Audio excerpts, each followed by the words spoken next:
ప్రభునందు ప్రియమైన ఆర్సిసి ఫ్యామిలీకి యూట్యూబ్ ద్వారా, జీవనది టెలివిజన్ ఛానల్ ద్వారా ఈ వాక్యాన్ని వీక్షిస్తున్న మా ఆత్మీయ మిత్రులందరికీ మరొకసారి ప్రభు అయిన యేసుక్రీస్తు నామమున శుభములు తెలియపరుస్తున్నాను.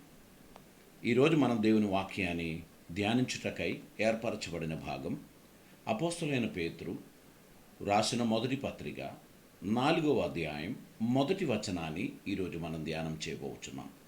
క్రీస్తు శరీరమందు శ్రమపడెను గనక మీరును అట్టి మనస్సును ఆయుధంగా ధరించుకొనుడి. ఇక్కడ మనం దేవుని వాక్యంలో మనం చూస్తూ ఉన్నాం, క్రీస్తు శరీరమందు శ్రమపడెను గనక మీరును అట్టి మనస్సును ఆయుధముగా ధరించుకొనుడి. యేసు ప్రభు మన కోసం శ్రమపరచబడ్డాడు. అనేక సందర్భాల్లో మనం ఆ విషయాన్ని మనం ధ్యానించాం. కనుక ప్రభు అయిన యేసు మనకు ఒక ఎగ్జాంపుల్గా ఉన్నాడు, మనకు ఒక మాదిరిగా ఉన్నాడు. ప్రభువును వెంబడించడానికి, ప్రభు చిత్తం నెరవేర్చడానికి ఆయన ఏ విధంగా ఈ లోకంలో జీవించాడో ఆయన జీవించిన విధానాన్ని మనం అనుసరించాలని, అనుగమించాలని, ఆయన చిత్తం మన జీవితం ద్వారా నెరవేర్చాలని ప్రభు మన గురించి కోరుచున్నారు. ఈరోజు యేసు ప్రభు తన జీవిత అనుభవంలో ఆయన పలికిన మాట మత్తయి సువార్త 11వ అధ్యాయం 28-29 వచనాల్లో ఉంది. ప్రయాసపడి భారం మోసుకొంచిన సమస్త జనులారా నా యొద్దకు రండి, నేను మీకు విశ్రాంతి కలుగచేతును. నేను సాత్వికుడను దీన మనసు గలవాడను గనక మీ మీద నా కాడి ఎత్తుకొని నా యొద్ద నేర్చుకొనుడి. ఇక్కడ ప్రభు మనకు తెలియపరచుచున్నటువంటి మాట, మొదట ప్రయాసపడి భారం మోసుకొనుచున్న సమస్త జనులారా మీరు నా యొద్దకు రండి, నేను మీకు విశ్రాంతిని కలుగజేస్తాను. రెండవదిగా ఆయన తెలియపరచుచున్నటువంటి మాట, నేను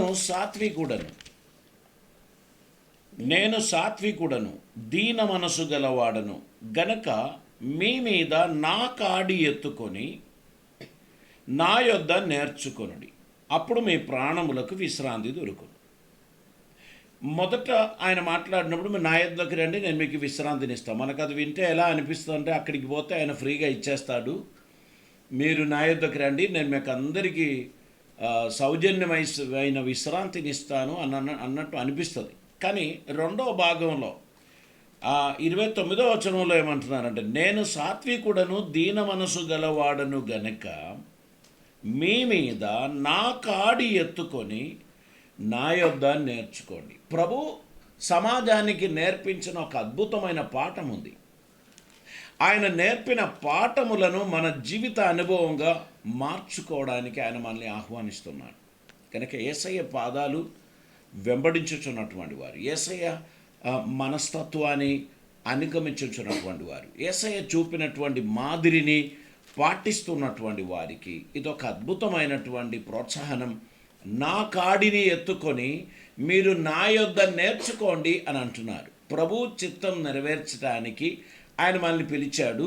ఆయన కాడిని ఎత్తుకోమని మనల్ని ఆయన ప్రోత్సహిస్తున్నాడు. కనుక మనం యేసుక్రీస్తుని మాదిరిగా చేసుకొని ఒక ఉత్తమమైన జీవితాన్ని మనం కొనసాగించడానికి మనం ప్రయత్నం చేయవలసినటువంటి అవసరం ఉంది. మార్కు సువార్త 16వ అధ్యాయం 24వ వచనాన్ని మనం చదువుదామండి. మార్కు సువార్త 16వ అధ్యాయం దాని యొక్క 14వ వచనం. పిమ్మట 11 మంది శిష్యులు భోజనమునకు కూర్చున్నప్పుడు ఆయన వారికి ప్రత్యక్షమై తాను లేచిన తర్వాత తను చూచిన వారి మాట నమ్మనందున వారి అపనమ్మిక నిమిత్తమును హృదయ కాఠిన్యము నిమిత్తమును వారిని గద్దించెను. యేసు ప్రభు వారు తన శిష్యులను వారు సింపుల్గా ఉండాలని, మరియు వారు నమ్మకస్తులుగా ఉండాలని, వారు యథార్థవంతులుగా ఉండాలని వారి గురించి ఆశిస్తూ ఆయన వారిని తన మార్గంలో నడిపించడానికి ఆయన చేసినటువంటి పరిచర్య, ఆయన మాట్లాడినటువంటి మాటలు, ఆయన చూపినటువంటి అద్భుతాలు, వీటి అందు విశ్వాసం ఉంచినటువంటి వారిగా ఆయనకిష్టులుగా వారు నడవాలని ప్రభు ఎంతగానో ఆశించాడు. యోహాను సువార్త 13వ అధ్యాయంలో అయితే శిష్యులతో ప్రభు అద్భుతమైన ఒక సహవాస సమయాన్ని ఏర్పరచుకున్నాడు, వారి పాదాలు కడిగాడు. ఆ అద్భుతమైన సమయంలో ప్రభు చెప్పిన మాట దాని 15వ వచనంలో రాయబడి ఉన్నది. నేను మీకు చేసిన ప్రకారము మీరును చేయవలెనని మీకు మాదిరిగా ఇలాగు చేస్తుంది. నేను మీకు చేసిన ప్రకారం మీరును చేయవలనని మీకు మాదిరిగా ఇలా చేసి తిని. దాసుడు తన యజమానిని కంటే గొప్పవాడు కాడు, పంపబడిన వాడు తన్ను పంపిన వాని కంటే గొప్పవాడు కాడని మీతో నిశ్చయముగా చెప్పుచున్నాను.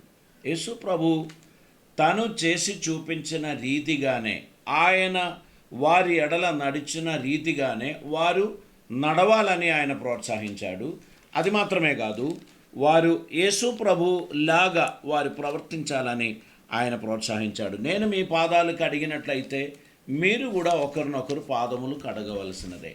నేను మిమ్మల్ని ప్రేమించిన ప్రకారం మీరు కూడా ఒకరినొకరు ప్రేమింపవలనని ఒక కొత్త ఆజ్ఞ నేను మీకు ఇచ్చుచున్నాను. కనుక ప్రభువును చూచి నేర్చుకోవడానికి అనేకమైన విషయాలు ప్రభు మనకు తెలియపరిచాడు. ఆయన మనకు ఒక ఉత్తమమైన మాదిరి.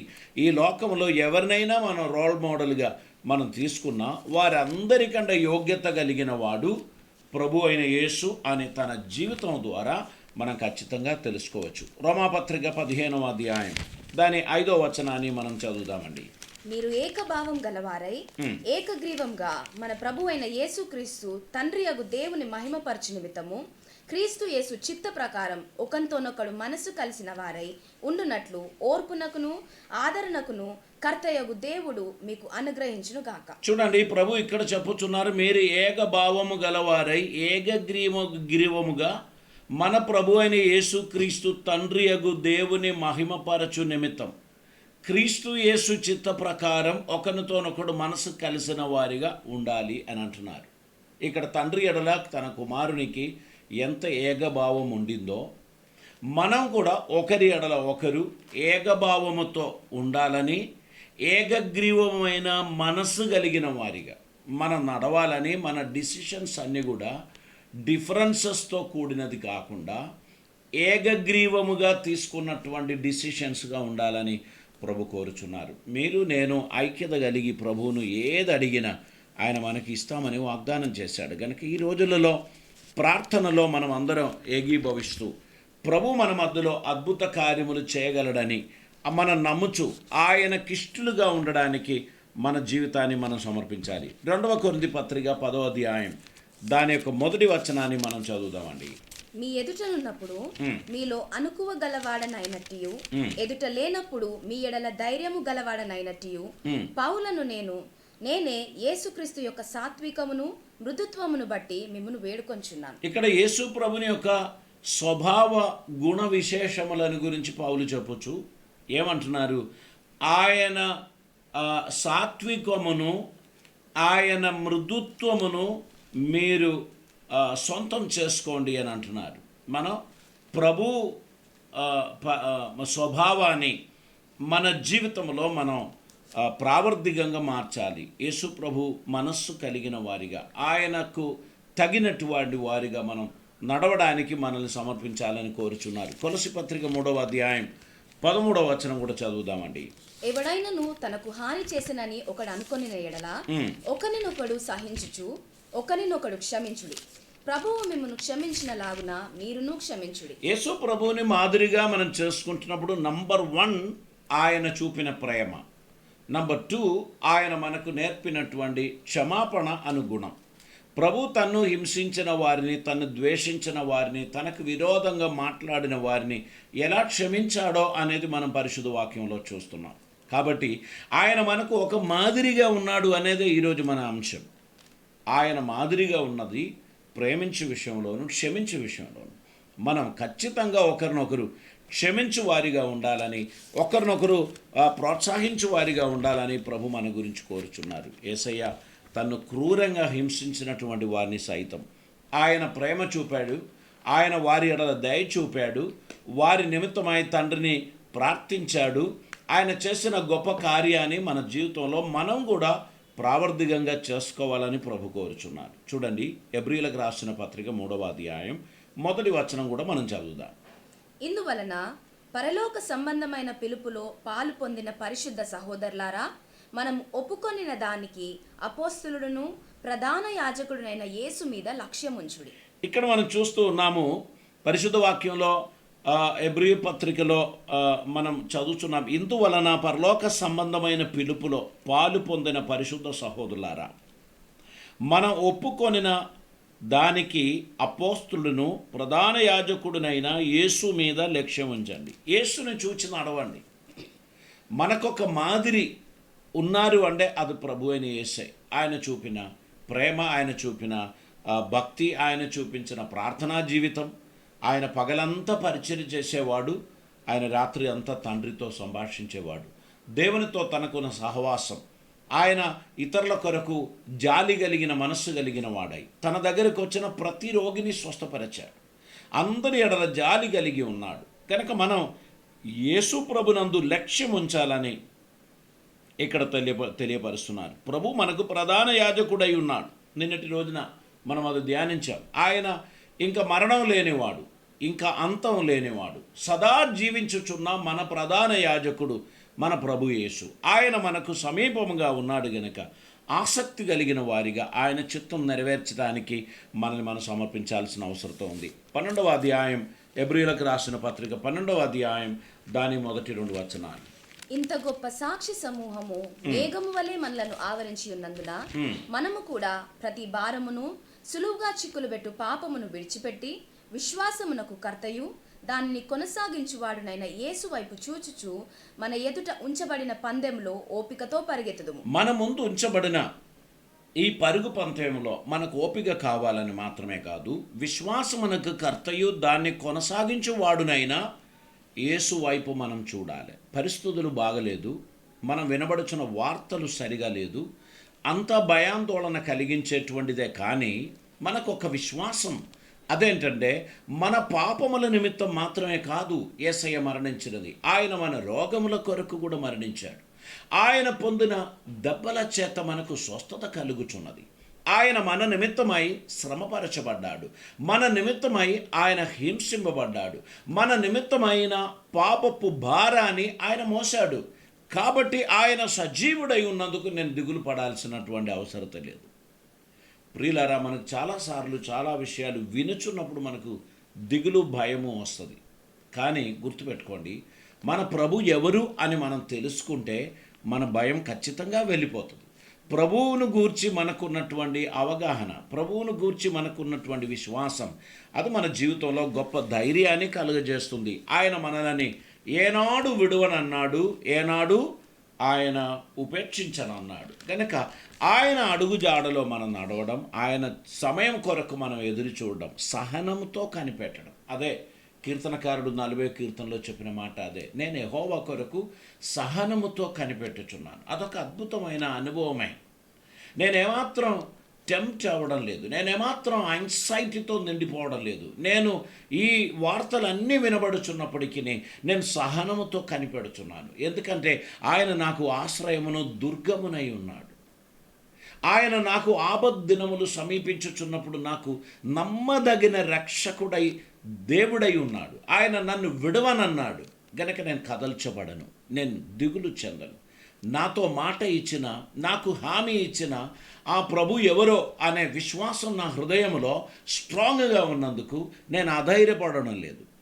ఆయన నాకు చాలినవాడు, నా ప్రతి ఎమర్జెన్సీకి ఆయన సరిపోయినటువంటి వాడు అనేటువంటి విశ్వాసం నా జీవితంలో కలుగుచున్నందుకు నేను ఆందోళన చెందడం లేదు. మిత్రులారా, ఈరోజు మీ హృదయంలో చాలా రకాలైన ప్రశ్నలు ఉండొచ్చు, అనేక రకాలైన కన్ఫ్యూజన్స్ ఉండొచ్చు. కానీ ఒకటి నిజమండి, ఆయన మన కోసం ఈ భూమి మీదకి వచ్చి మన పాపముల నిమిత్తమై ఆయన శ్రమలు పొంది మరణించి, మరణమును జయించి తిరిగి లేచి పరలోకమందు తండ్రి కుడిపార్శ్వమందు కూర్చుంటున్నాడు అనే సత్యం గ్రహించిన తర్వాత ఇక మనం దిగులు పడడం వేస్ట్, మనం కలత చెందడం వేస్ట్. ఆయన నిద్రపోడు, కునకడం కూడా లేదు అని అంటున్నాడు. మనకెందుకు దిగులు? నన్ను పాలించుచున్నా, నన్ను సంరక్షించుచున్నా నా ప్రభువు కునకడు, నిద్రపోడు, ఇక నాకేమీ దిగులు లేదు. ఒక డ్రైవర్, ఆయన డ్రైవింగ్లో చాలా అత్యవసరమైనటువంటిది అలర్ట్నెస్. అలర్ట్గా ఉన్న డ్రైవర్ ఎంత దూరమైనా బండి నడపచ్చు. కానీ కునుకుపాటు రావడం మొదలైందనుకోండి, ఖచ్చితంగా ఆయన బండి ఆపాలి, వాహనం నుంచి బయటికి రావాలి, ముఖం కడుక్కోవాలి, ఆయన ఆ, కాస్త రిలాక్స్ అవ్వాలి, లేదా ఆయన ఒక 15 నిమిషాలు నిద్రపోవాలి.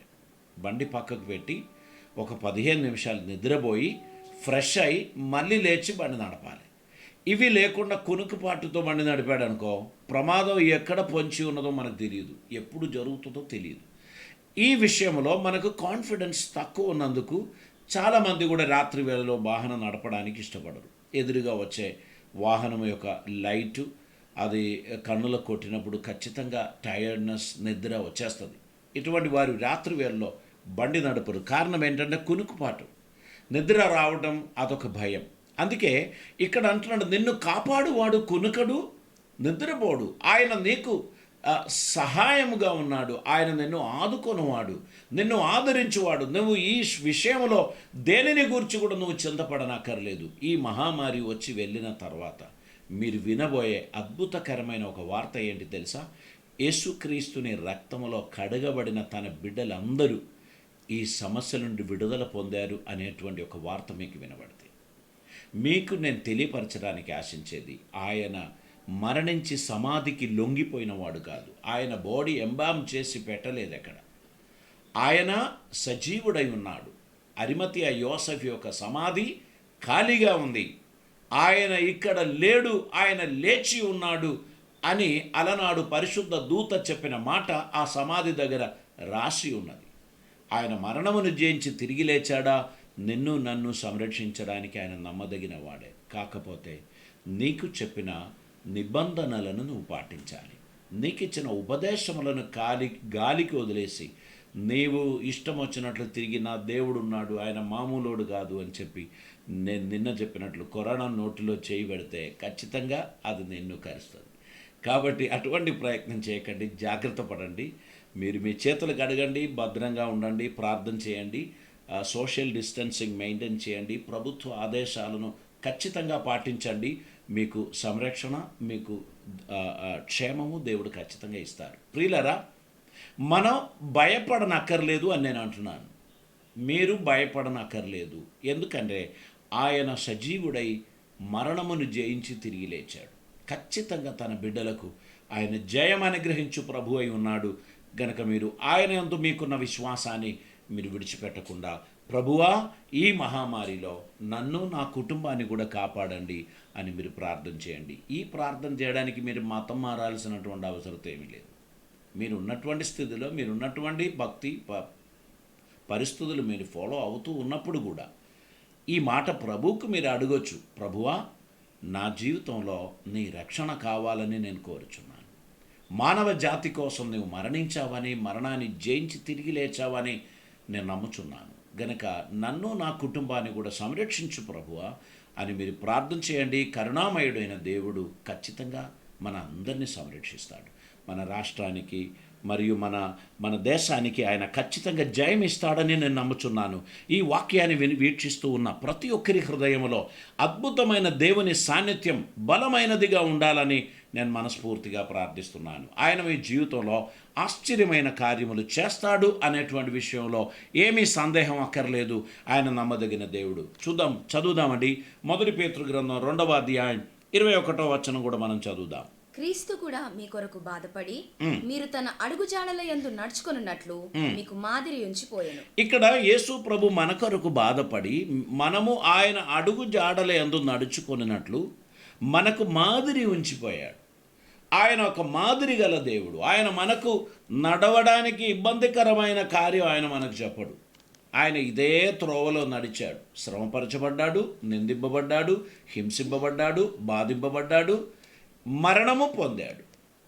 ఆయన తిరిగి లేచి మనకు జయమిచ్చాడు. మన అందరికీ ఆయన శాంతిని వాగ్దానం చేశాడు. ఆయన మనతో నడుస్తున్నాడు. కనుక ఆయన మనస్సు కలిగిన వారిగా మనం ఉండాలని ప్రభు మన గురించి కోరుచున్నారు. శరీర సంబంధి అయిన వాడు శరీర సంబంధమైన విషయాలు ఆలోచిస్తాడు. ఆత్మ సంబంధి అయిన వాడు ఆత్మ సంబంధమైన విషయాలను గురించి ఆలోచిస్తాడు. ప్రభు మనకిచ్చినటువంటి ఈ గొప్ప ధైర్యం ఏంటంటే, మీరేమీ అధైర్యపడకండి, నేను లోకాన్ని జయించి ఉన్నాను. ఆయన లోకమును జయించాడు. గనక నీకు నాకు జయం ఇవ్వడానికి ఆయన ఇష్టపడుచున్నాడు. ఆయన నమ్మదగిన వాడు. మన జీవితంలో అద్భుతం చేయడానికి ఆయన ఇష్టపడుచున్నాడు. ఆత్మానుసారంగా ప్రభువును వెంబడించాలనేదే ప్రభు మన గురించి కోరేది. రోమాపత్రిక 8వ అధ్యాయం 6వ వచనాన్ని మనం చదువుదామండి. శరీరానుసారమైన మనస్సు మరణము, ఆత్మానుసారమైన మనస్సు జీవమును సమాధానమునై ఉన్నది.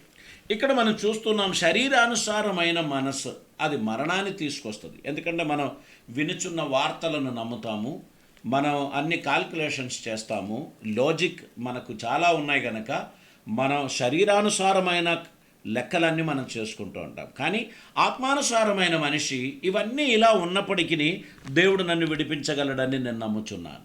ఇవన్నీ ఇలా ఉన్నప్పటికీ దేవుడు కరుణా సంపన్నుడని నేను నమ్ముచున్నాను. ఈ ప్రకృతిని శాసించగలిగిన వాడు, ఈ ప్రకృతిని కంట్రోల్ చేయగలిగిన వాడు ప్రతి వైరస్ను కూడా కంట్రోల్ చేస్తాడు. మనమందరము ఐక్యత కలిగి ప్రార్థన చేస్తే, ఒకే మనస్సుతో ప్రార్థన చేస్తే ఈ సమస్యకు పరిష్కారం దేవుడు తీసుకొస్తాడు. ఈ సమస్యకు యాంటీడోట్ దేవుడు తీసుకొస్తాడు. ఈ సమస్యల నుండి ప్రతి ఒక్కరిని విడిపించడానికి ఉన్న మార్గాన్ని దేవుడు ఏర్పాటు చేస్తాడు. కనుక మన క్రీస్తు మనస్సు కలిగిన వారిగా ఉండడానికి మనల్ని ప్రభు సన్నిధిలో సమర్పిద్దాం. 1 కొరింథీ పత్రికలో అపోస్తలుడైన పౌలు 2వ అధ్యాయం దాని 16వ వచనంలో ఈ విధమైన ఒక మాట చెప్పుచున్నారు. ప్రభువు మనస్సును ఎరిగి ఆయనకు బోధింపగలవాడెవడు? మనమైతే క్రీస్తు మనస్సు కలిగిన వారు. చూడండి, ప్రభు మనస్సు ఎరిగి ఆయనకు బోధింపదగిన సలహాదారుడు ఎవడున్నాడు? ఇక్కడ మన గురించి అంటుంటే మనమందరము క్రీస్తు మనస్సు కలిగిన వారం. కనుక దేవుని వాక్యంలో చెప్పబడినది ఫూడిష్నెస్సా, లేక దేవుని వాక్యంలో చెప్పబడినది చాలా జ్ఞానవంతమైనది, ఇవన్నీ ఆలోచించడానికి నేను ప్రయత్నించాను. నేను చేసేది ప్రభు పలికిన ఏ మాట కూడా నిరర్ధకం కాలేదు. చరిత్ర సంభవాలు, ప్రవచనాలు అన్నీ నెరవేరింది బైబిల్లో. కాబట్టి ఇక లోతుగా దాని గురించి రీసెర్చ్లు చేయడానికి నేను ప్రయత్నం చేయడం లేదు. కానీ నేను చేసేది ఒకటి, క్రీస్తు మనసు కలిగి ఈ వాక్యాన్ని ఉన్నట్టు నమ్మడమే నేను చేసేది. అలా నమ్ముట ద్వారా సమస్తం సాధ్యమని ప్రభు అంటున్నారు. ప్రియులారా, మన ఫిలిప్పీ పత్రికలో యేసు ప్రభుని మనస్సును గురించి అపోస్తలుడైన పౌలు చాలా చక్కగా రాయబడి ఉన్నది. ఆయన ఏ విధమైన కార్యం చేశాడో మనం చూచినట్లయితే దాని యొక్క 5వ వచనంలో మనం ఇలా చదువుచున్నాం. క్రీస్తు యేసునకు కలిగిన ఈ మనస్సు మీరును కలిగి ఉండుడి. ఆయన దేవుని స్వరూపం కలిగిన వాడై ఉండి దేవునితో సమానంగా ఉండుట విడిచిపెట్టకూడని భాగ్యమని ఎంచుకొనలేదు గాని మనుషుల పోలికగా పుట్టి దాసుని స్వరూపమును ధరించుకొని తను తానే రిక్తునిగా చేసుకొనెను. ఇక్కడ యేసు ప్రభుని మనస్సు మీరు కలిగి ఉండండి అని చెప్తే ఆయన చేసింది ఏంటంటే, ఆయన దేవుని స్వరూపం కలిగి ఉన్నవాడై ఉండి కూడా దేవునితో సమానముగా ఉండుట విడిచిపెట్టకూడని భాగ్యమని ఎంచుకోలేదు కానీ మనుషుల పోలికగా పుట్టి దాసుని స్వరూపమును ధరించుకొని తన్ను తానే రిక్తునిగా చేసుకొనెను. అందుకే మనం క్రీస్తు యేసుని ఈ మనస్సు మనం కూడా కలిగి ఉండాలి. ఆయన వచ్చిన పర్పస్ ఫుల్ఫిల్ చేయడానికి తన్ను తానుగా రిక్తునిగా చేశాడు. ఎంతవరకు? శిలువ మరణం పొందేంతవరకు. అందుకే ఆయన రక్షించకూడని ఏ మనిషి లోకంలో ఉండకూడదని పశువుల పాకలో ఆయనను పరుండి పెట్టారు. ఈ కాలంలో కనీసం గుడిసెలలోనైనా మనుషులు జీవిస్తున్నారు. ఎవ్వరు కూడా పశువుల పాకలో పరుండ పెట్టడం, పశువుల పాకలో జీవించడం అనేటువంటిది లేదు ప్రపంచ చరిత్రలో. యేసు ఎందుకు అటువంటి ఒక జన్మ ఎత్తాడు అంటే ఆయన రక్షించలేని దీనుడు ఇంకొకడు ఉండకూడదు. దీనులలో దీనుడై ఆయన జన్మించాడు. సర్వ మానవాళికి రక్షణను ఆయన వాగ్దానం చేశాడు. సర్వజనాన్ని రక్షించుటకు ఆయన సమృద్ధి కలిగిన వాడు, శక్తిమంతుడు అని ఆయన నిరూపించాడు.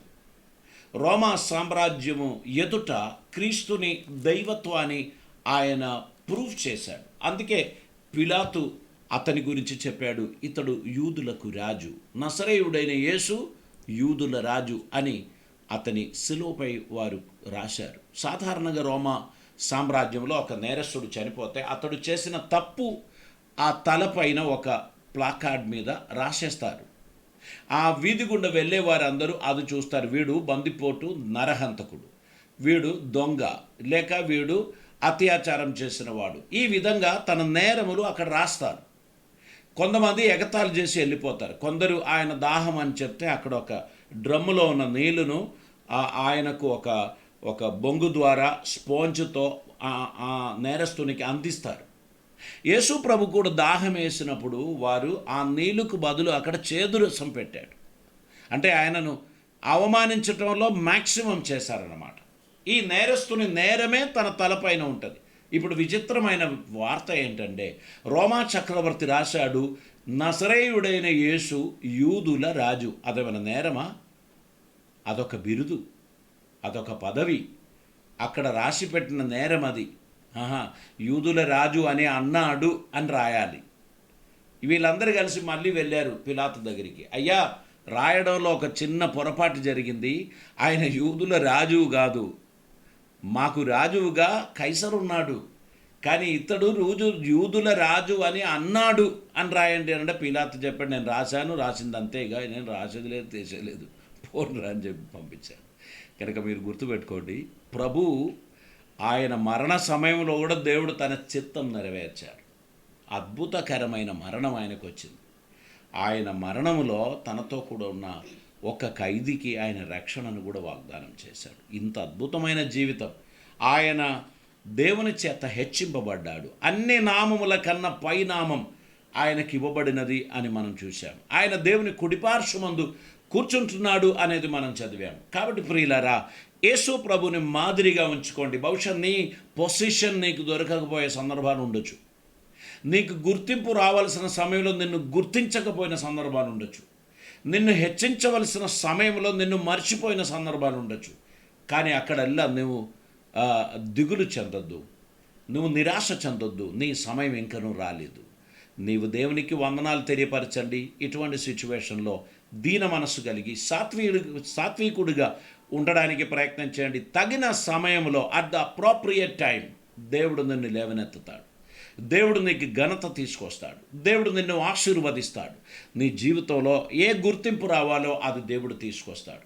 ఆయన మనల్ని తగిన సమయమందు హెచ్చించినట్లు ఆయన బలిష్టమైన చేతి కింద దీన మనస్కులై ఉండుడి అని పేతురు గ్రంథంలో మనం చదువుతున్నాం. ప్రియులరా, దేవుడు ప్రతి ఒక్కరిని హెచ్చించేది ఆయన ప్రణాళికలో ఉన్నటువంటి సమయంలోనే. మిమ్మును ఆయన హెచ్చించడానికి ఉన్న సమయం ఇంకా రాలేదు కావచ్చు. కంగారు పడకండి, టెన్షన్ పడకండి, ధైర్యం కలిగి ఉండండి. ప్రభుని సమయం కొరకు ఎదురు చూడండి. నేను సహనముతో యెహోవా కొరకు కనిపెట్టుచున్నాను అని ప్రతిదినం ఒక్కసారి అయినా చెప్పండి. ఏ ఇష్యూ వచ్చినా ఈ మాట ఒక్కసారి చెప్పండి. నేను సహనముతో యెహోవా కొరకు కనిపెట్టుకొనుచున్నాను. ఆయన దీనులను విడిచిపెట్టే దేవుడు కాదు. ఆయన నిస్సహాయులను వదిలిపెట్టే దేవుడు కాదు. ఆయన మన యొద్దకు తప్పకుండా వస్తాడు. ఆయన మన ప్రార్థనకు జవాబిస్తాడు. ఆయన మనల్ని హెచ్చిస్తాడు. ఆయన మన జీవితంలో ఆశ్చర్యములు జరిగిస్తాడు. మీరు ఖచ్చితంగా వరదిల్లడానికి తగినటువంటి కార్యము దేవుడు మన జీవితంలో జరిగిస్తాడు అనేది విశ్వసించి ఆయన కోసం మీరు ఎదురు చూడాల్సిందిగా నేను మీకు మనవి చేస్తున్నాను. ప్రియులరా, మన ప్రభు మనకు ఒక అద్భుతమైన మాదిరి అయి ఉన్నాడు. ఆయన మన కోసమే ఈ లోకానికి వచ్చాడు. ఆయన మన కోసమే సమస్తం చేశాడు. ఆయన మన ఎడల ఆయన చేయుచున్న కార్యాలన్నీ అద్భుతమైనటువంటిది. కనుక మీరు ధైర్యం తెచ్చుకోండి. ప్రభుని మనస్సు కలిగిన వారిగా మీరు ఉండాలని నేను మిమ్మల్ని ప్రోత్సహిస్తున్నాను. యేసయ్య ఏనాడు మనల్ని విడిచిపెట్టడు అనేటువంటి సత్యాన్ని మీరు అంగీకరించాలి. ఒక వచనం కూడా చదువుదామండి. 57వ కీర్తన దాని యొక్క 7వ వచనాన్ని మనం ఈ సమయంలో చదువుదామండి. 57వ కీర్తన దాని 7వ వచనం. నా హృదయము నిబ్బరంగానున్నది, దేవా నా హృదయము నిబ్బరంగానున్నది. ఇక్కడ అంటున్నాడు కీర్తనకారుడు, దేవా నా హృదయం నిబ్బరంగా ఉన్నది. మీరు అడుగుతారు, పాస్టర్ గారు మీరు ఇంత నిబ్బరంగా ఎట్లా ఉండగలుగుతున్నారు? ఈ పరిస్థితులు ఇంత ఘోరంగా ఉంది. ఒకటే ధైర్యానికి కారణం అండి ప్రభు. ఆయన సజీవుడై ఉన్నాడు. ఆయన చెప్పాడు, నేను జీవించుచున్నాను గనక మీరు జీవింతురు. ఆయన నేడు సజీవుడు గనక నేను సంతోషిస్తున్నాను. ఈ సమస్య ఇది పెద్దదై ఇంకా విస్తృతమైన ఆయన తన బిడ్డలను వదిలిపెట్టడని, ఆయన చేయి విడవడని నేను నమ్ముచున్నాను. ప్రియులరా, ఈ లోకంలో దేవుడు మనలని ఒంటరిగా ఏనాడు వదిలిపెట్టడు. ఆయన చెప్పాడు, నేను యుగ సమాప్తి వరకు సదాకాలం మీకు తోడై ఉన్నాను. ఆయన మనకు తోడై ఉన్న దేవుడు, మనల్ని విడిచిపెట్టకుండా మనల్ని ఆదరించే దేవుడు. మన జీవితంలో అద్భుతం చేయడానికి ఆయనకు తనదండు ఒక ప్రణాళిక ఉంది. ఈరోజు ఆయన సన్నిధిలో మన హృదయాన్ని సమర్పిద్దాం. ప్రభువా, నీ చిత్తం మా జీవితంలో నెరవేర్చడానికి ఇదిగో మమ్మల్ని మేము సమర్పిస్తున్నాం. దేవుడు మనకు తోడుగా ఉన్నాడు. ఆయన మనతో కూడా ఉన్నట్లయితే మనం దిగులు చెందాల్సినటువంటి అవసరత లేదు. ఆయన దోనలో అమరమున తలకడగా ఆయన పండుకొని ఉన్నాడు. శిష్యులందరూ ఆందోళన చెందుచున్నారు. శిష్యులందరూ ఆయన దగ్గరికి వెళ్ళి అడుగుచున్నారు, బోధకుడా, మేము నశించిపోవుట ఎంతో నీకు చింత లేదా? ఆయన వారితో కూడా ప్రయాణం చేస్తున్నారు. ఆయన దోణ యొక్క అమరమున ఉన్నాడు. దోణ మునిగిపోతే మేం నశించిపోతామని వాళ్ళు అంటున్నారు. ప్రభు వారితో కూడా ఉన్నారు అనేటువంటి విషయాన్ని వారు మర్చిపోయారు. చూడండి, నీతో సంచరించుచున్న నీ దేవుడు నిన్ను ఏనాడు చేయవిడువడు. ఆయన నిన్ను వదిలిపెట్టడు. ఆయన ఖచ్చితంగా నీ జీవితంలో అద్భుతమైన కార్యాన్ని చేస్తాడు. ఆయన మనకు నమ్మదగిన వాడై ఉన్నాడు. ఆయన మన జీవితంలో సహాయం వాడై ఉన్నాడు. ఆయన మనకు అవసరమైన వాటన్నిటినీ దయచేయడానికి చాలిన దేవుడై ఉన్నాడు. కనుక మనం ప్రభుని చిత్తం భూమి మీద నెరవేర్చడానికి తగినటువంటి మనస్సు కలిగిన వారిగా మనం ఉండాలని ప్రభు మన గురించి కోరుచున్నారు. యేసు ప్రభు తన శిష్యులతో ఒక ఉపమానమును చెప్పినట్లు మనం చూస్తున్నాం. ప్రభు చెప్పిన ఉపమానం విత్తనము విత్తుచున్న వ్యక్తిని గురించినటువంటి ఉపమానాన్ని ప్రభు చెప్పాడు. ఆ ఉపమానములో మనం లూకా సువార్త 8వ అధ్యాయం దాని యొక్క 9 నుంచి ఉన్న వచనం మనం చదువుతున్నప్పుడు, ఆయన శిష్యులు ఈ ఉపమాన భావం ఏమిటని ఆయన అడగగా, ఆయన దేవుని రాజ్యం మర్మము లెరుగుట మీకు అనుగ్రహింపబడి ఉన్నది. ఇతరులైతే చూచియు చూడకయు వినియు గ్రహింపకయు ఉండునట్లు వారికి ఉపమాన రీతిగా బోధింపబడుచున్నవి. ఈ ఉపమాన భావం ఏమనగా, విత్తనము దేవుని వాక్యం. విత్తనము దేవుని వాక్యం. త్రోవ ప్రక్క నుండి వారు వినువారు గాని నమ్మి రక్షణ పొందకుండునట్లు. చూడండి, విత్తనము దేవుని యొక్క వాక్యం.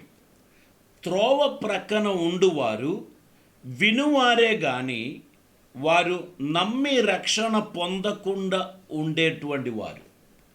అపవాది వచ్చి వారి హృదయములో నుండి వాక్యమును ఎత్తుకొని పోవచ్చున్నది.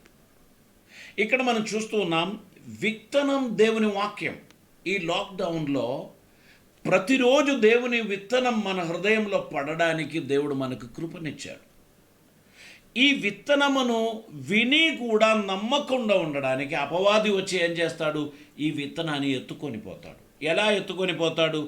ఐహికమైన విచారములు, ధనమును గురించిన మోహములు, జీవితమును గురించిన తాత్పర్యములు, ఇవన్నీ మనస్సులో అనేక రకాలైన తలంపులను కలుగజేసి కన్ఫ్యూజ్ చేయడం బట్టి వారు ఆ వాక్యాన్ని గైకొనలేకపోతున్నారు. ఉన్నారా ఈరోజు అటువంటి వారు? వాక్యం వింటున్నారు, ప్రతిరోజు వింటారు, తల ఊపుతారు, కానీ లోపల ఏమీ పని చేయదు. విన్న వాక్యం ఎటు పోయిందో వాళ్ళకు తెలియదు. అరే, దీని గురించే కదా దేవుడు నాతో మాట్లాడింది అని ఆలోచించేది సమయం దాటిన తర్వాతనే, పొరపాటు చేసిన తర్వాతనే. ఇక్కడ విత్తనం దేవుని వాక్యం. త్రోవ ప్రక్కన నిలిచిన వారు ఎవరు అంటే, వాక్యం విన్న తర్వాత నమ్మి రక్షణ పొందకుండా అపవాది వచ్చి వారి హృదయములో నుండి వాక్యం ఎత్తుకొని పోయినటువంటి వారు. 13వ వచనంలో, రాతి నేల నుండి వారెవరనగా వినునప్పుడు వాక్యమును సంతోషంగా అంగీకరించువారు, కానీ వారికి వేరు లేనందున కొంచెం కాలం నమ్మి శోధన కాలంన తొలగిపోదు. ఈ గుంపు వారు ఎవరు అంటే, వాక్యం సంతోషంగా వింటారు. మందిరాలలో వీరు ముందు వరుసలో ఉంటారు. చాలా చిరునవ్వుతో తల ఊపుతూ వాక్యం అంగీకరిస్తారు. కానీ శోధనా దినముల్లో ఫస్ట్ పడిపోయింది వీళ్ళే. శోధనా దినముల్లో వారు నిలబడలేరు. అది వారు ఎటువంటి వారంటే, బండ మీద పడిన విత్తనం, అనగా వేరు లేని వారు. వింటారు, వారు చాలా ఉద్రేకభరితులు.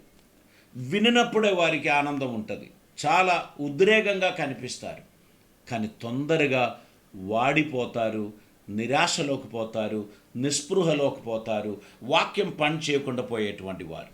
ఇంకా మనం చదివితే, ముండ్ల పొదలలో పడిన విత్తనమును పోలిన వారెవరనగా, విని కాలం గడిచిన కొలది ఈ జీవన సంబంధమైన విచారముల చేతను ధనభోగముల చేతను అణిచివేయబడి పరిపక్వంగా ఫలింపనివారు. ముళ్ళ పొదల్లో పడిన విత్తనం. చూడండి, యేసు ప్రభుని మాదిరిగా చేసుకోమన్నారు. మనము ఒక స్టేబుల్ మైండ్ మనకు ఉండాలి, ఒక స్థిరమైన విశ్వాసం, ఒక స్థిరమైన నిరీక్షణ, ఒక స్థిరమైన ప్రేమ, ఇవి మనకు ఉండాలి. ఈ ఉద్రేకభరితమైన జీవితంలో ఏం జరుగుతుందంటే ఆ, ఆ, కొంతకాలం ఉత్సాహభరితంగా కనిపిస్తారు, ఆ తర్వాత నిరాశపరిచే వారిగా ఉండిపోతారు. అయ్యో, ముందు వరుసలో ఉండే వ్యక్తి కదా, ఈయనెందుకు ఇట్లా తయారైండు అంటే అంతే, ఆయన లోపల వాక్యం లేదు. ఆయన తల ఊపినది వాక్య అర్థం చేసుకొని కాదు, చెవులకు వినబడినప్పుడే ఊపేశాడు, ఆ ఊపినప్పుడు అది బయటికి పోయింది. కాబట్టి వాక్యమును హృదయములో అంగీకరించినటువంటి మనుషులుగా మనం ఉండాలి. క్రీస్తును పోలిన వారిగా మనం నడవాలి. దేవుని చిత్తం నెరవేర్చు వారిగా ఉండడానికి మనం ప్రయత్నం చేయాలి. 4వ గుంపు 15వ వచనం. మంచి నేల నుండి విత్తనమును పోలిన వారెవరనగా ఉమ్, యోగ్యమైన మంచి మనస్సుతో వాక్యము విని దానిని అవలంబించి ఓపికతో ఫలించువారు. చూడండి, మంచి నేలలో పడిన విత్తనం ఎటువంటిదంటే వాక్యం విని యోగ్యమైన మంచి మనసుతో దానిని అవలంబింపచేసేటువంటి వారు, వాక్యమును ప్రాయోగికంగా నెరవేర్చువారు, లేక అనుదిన జీవితంలో దానిని జీవిత శైలిగా మార్చినటువంటి వారు. మనం దేవుని వాక్యమును విని వాక్యములో నడవడానికి ప్రయత్నం చేయాలి, వాక్యానుసారంగా జీవించడానికి ప్రయత్నం చేయాలి. వాక్యమే ఈ దేవుడై ఉన్నాడు. యోహాను సువార్త 1వ అధ్యాయం 1వ వచనంలో మనం చదువుతున్నాం, ఆది యందు వాక్యం ఉండెను, ఆ వాక్యం దేవుని యొద్ద ఉండెను, ఆ వాక్యం దేవుడై ఉన్నాడు. సో దేవుని వాక్యమైన ఆ వ్యక్తిత్వం 14వ వచనంలో అంటున్నారు, శరీరధారి అయి కృపాసత్య సంపూర్ణుడై మన మధ్య నివసించాడు, ఆయనే ప్రభు అయిన యేసు. ఆయనను ఎందరూ అంగీకరిస్తురో, అనగా తన నామమందు విశ్వాసం ఉంచుతారో వారికి అందరికీ దేవుని పిల్లలగుటకు దేవుడు అధికారం ఇచ్చాడు. యేసు ప్రభుని అడుగు జాడలో నడవడానికి మనం పిలువబడినాము అనేటువంటి సత్యాన్ని ఈ సమయంలో మనం అంగీకరించాలి. అవును, మనం చదవబడిన మూల వాక్యంలోనికి మనం ముగించే ముందు మరొకసారి వద్దాం. 1 పేతురు గ్రంథం 4వ అధ్యాయం 1వ వచనం.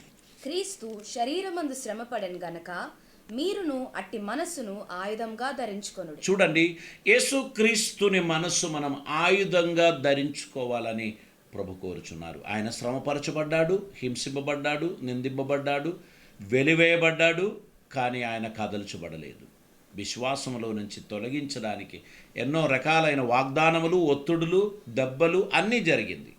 కానీ ఆయన పట్టిన విశ్వాసాన్ని, లేక ఆయన ప్రకటించిన సత్యాన్ని చివరిదాకా పట్టుకున్నాడు. తను ఉపద్రవించిన వారిని సైతం క్షమించు తండ్రి అని ఆయన ప్రార్థించాడు. ఈ మనస్సు కలిగిన వారిగా ఉందాం.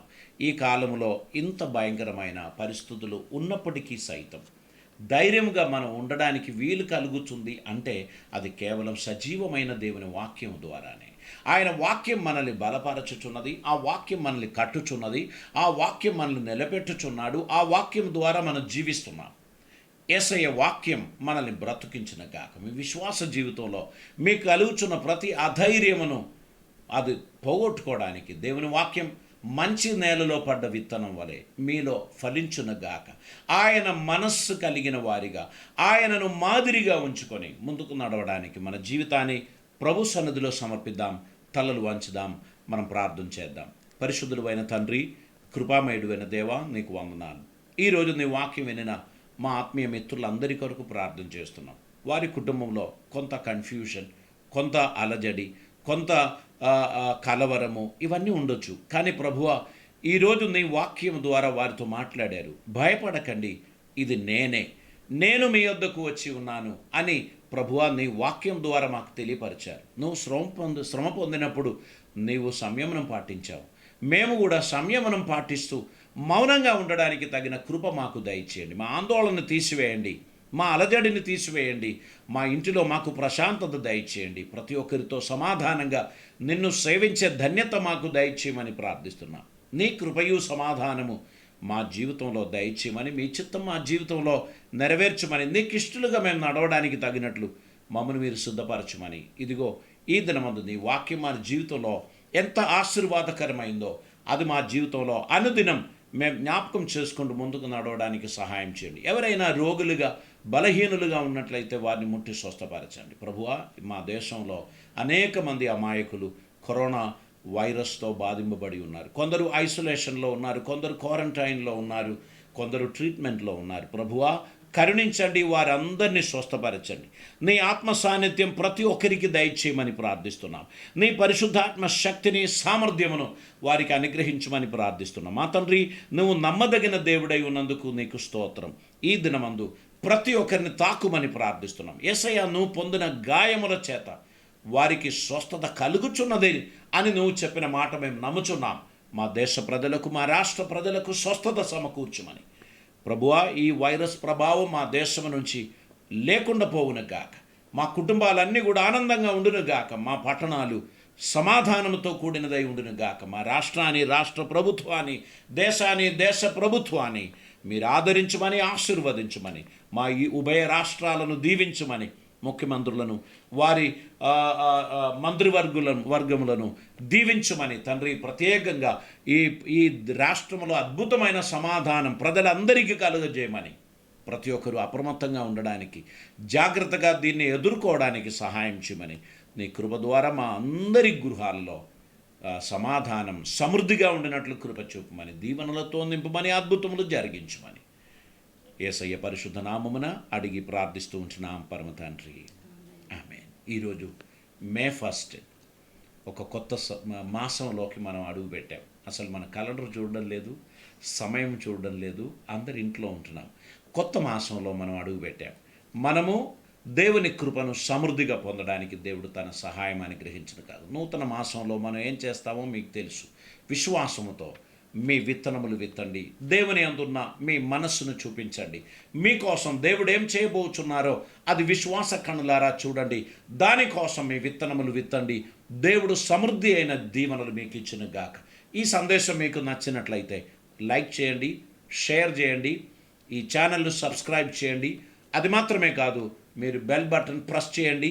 ప్రతి ఒక్కరికి ఈ వాక్యం అందింపచేయండి. మీ సమాజాన్ని మెరుగైన సమాజంగా మార్చడానికి సజీవుడైన దేవుని వాక్యాన్ని ప్రతి ఒక్కరికి అందించండి. దేవుడు సమృద్ధి అయిన దీవెనలతో మన నింపును గాక. God bless you.